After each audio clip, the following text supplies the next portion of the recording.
a little bit. We really have no format here, so we're just gonna talk about the real estate market, investment properties, maybe take some questions from y'all to answer what's been going on in this incredibly strange and wild ride that we've had over the last couple of years.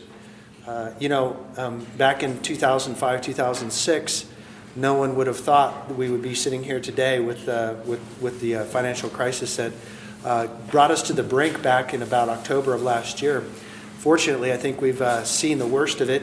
The national statistics show that we've turned the corner, and so that's exciting. We've had quite a wild ride over the last couple months. So we're going to talk a little bit about investment property, what that looks like in the coming years. I'll be doing a keynote speech on the main stage at 3 o'clock.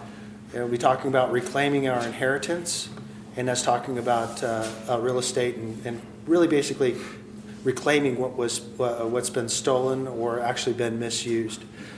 So I appreciate y'all coming, and we'll start off with Bill. Over the last 2 years, he's an apartment investor. So over the last 2 years, how have you seen what's been happening in the Central America? I mean the Central Texas and the Middle America apartment market. Yeah, we my partner and I, we focus in Dallas, Texas, and we really didn't pick Dallas. We've both been in the Dallas area for over 30 years, and so when we decided to move into real estate, our backgrounds were investment banking, corporate finance. We had funded Blockbuster Video when they had 27 stores. So we started out with them, kind of grew them a little bit.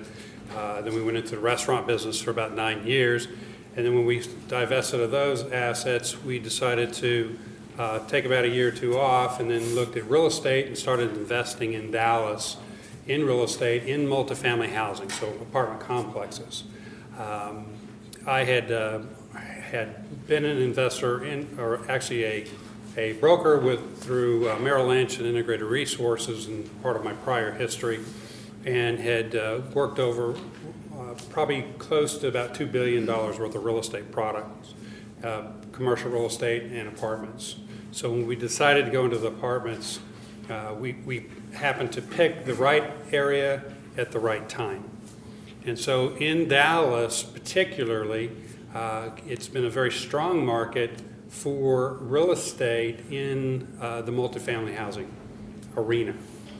With that, we have found that there are opportunities in our area to find poorly managed properties. And with that, we then started buying those properties 50, 60 cents on the dollar. Now, we had already had a background of operations. When we had our restaurants, we had 2,700 employees. So we knew about systems and how to employ those systems to manage the business. And so with that, we employed that strategy right along into the real estate and the operations. So we started hiring employees, building our product base. We started with one apartment complex, a 32-unit complex. Kind of got our feet wet in that area, and then started working our way up. Today we have about 774 units. We had about 1,100 units, sold some off, and now we're getting ready to actually working on some acquisitions that will take us up to about 1,700 units. But in that, we happen to be at the right place at the right time, as I said, because in real estate it's about timing. And it's location, location, location for real estate. It doesn't matter, our friend from Canada, it's still about location. Real estate, there are fundamentals that have to be put in place and adhered to, and I know Ken will be able to go into that. But for us, in Dallas, it's still a strong market, so it was perfect timing for us. In fact, with things that have been going on in the rest of the country, Dallas is kind of a bright spot, and so we've been able to take opportunities that maybe normally wouldn't have been there. But it's primarily been poorly managed properties that have helped us, and that's kind of been our target market. Well, one of the things that at the last Keys, when I got introduced to Bill, one of the things that was really, really interesting, we had this wonderful conversation about what he's able to do with his apartment complexes and the tenants that are there, and turning the management and the project into a place of ministry without being a minister, so to speak. And that was what really got my heart, is that we were talking just earlier today about, when we evangelize in third world countries, first thing evangelists usually do in those real poorest, they drill a well for them because they're going to meet at least their basic needs of water. Right. And that doesn't have to happen, evangelism doesn't have to happen just in third world countries. It can happen right there in Dallas. It can happen in your business.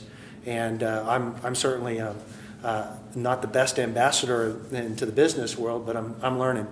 But we were talking about how Bill would minister to and he has a full-time person now that really goes in and ministers to the people in the apartment complex to meet their needs, to even teach them about budgeting, and it's a bless you. It's a win-win relationship. Why every landlord wouldn't do this, to bless your tenants and to pray for your tenants so that they can be successful, prosper, and be able to pay the rent on time. Can you?